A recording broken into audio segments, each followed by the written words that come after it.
This is the brand new Astra EV, and I only have 1 hour with it today, so we best get into it. 3, 2, 1. Here we go!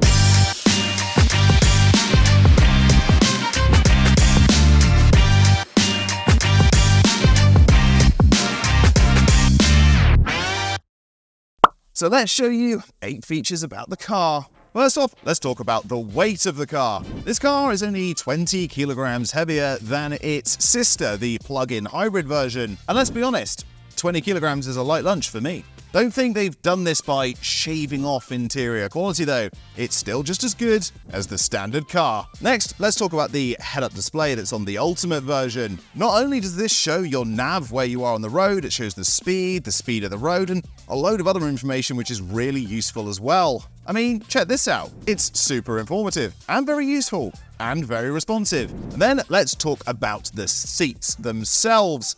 They are AGR certified, which stands for, I'm going to have to read this, Akiten Gesunder Brücken, and I hope I haven't pronounced that wrong or butchered it, but I almost certainly have. It's a German company that specializes in seats. They basically certify car seats, and when they do, you know that you're not going to get out of the other end of your journey feeling like a piece of origami.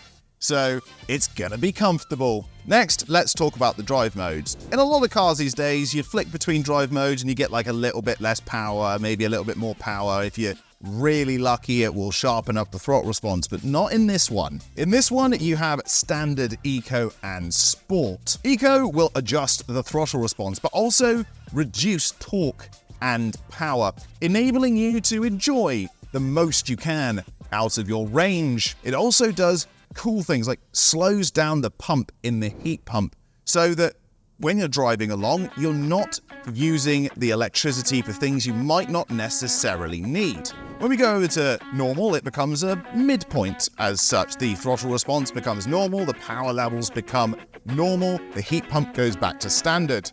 And sport will just give you the max of everything so that when you put your foot on the accelerator, you go. It means that you don't have to squint or hold your breath every time you overtake something. So that tractor will only be in your rearview mirror for a brief period of time. Next, let's talk about the handling. It feels better to handle than the ICE car, and if you want to check out me driving the ICE car, then make sure you click on the top right-hand corner right now and you can see that. The batteries have a low center of gravity because they're all underneath us as we're driving along right now.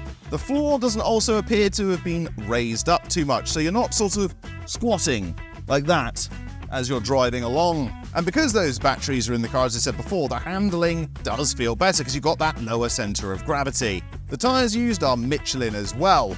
You get Michelin's E primary tires. They're there to offer more grip, slightly less rolling resistance, and obviously handle the fact that the car has more of its weight low down. Oh, and of course, they maximize the range too. The harder compound that's used in the tires doesn't make this feel any less comfortable. It still feels as comfortable as the standard car, and this road is absolutely fantastic, and I am loving driving this in sport mode right now. But Dave, I hear you cry from the outer reaches of the internet. What about the range? Well, that's 258 miles of range. And even assuming you're not the most economical of drivers, like I'm not being the most economical of drivers right now, you have a slightly heavier right foot, that should still mean you're going to get somewhere between 210, and if you're driving in urban environments and over rural roads like we are now, potentially 300 miles of range.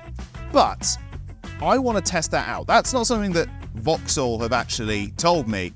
I think that the car can do it. So when I do the full overview, should I just drive around in rural areas and see if I can get near that 300 miles of range that I reckon it can do? As long as you're not going on motorways, I think it can do it. And don't forget to subscribe and leave in the comments down below. Is that a good idea?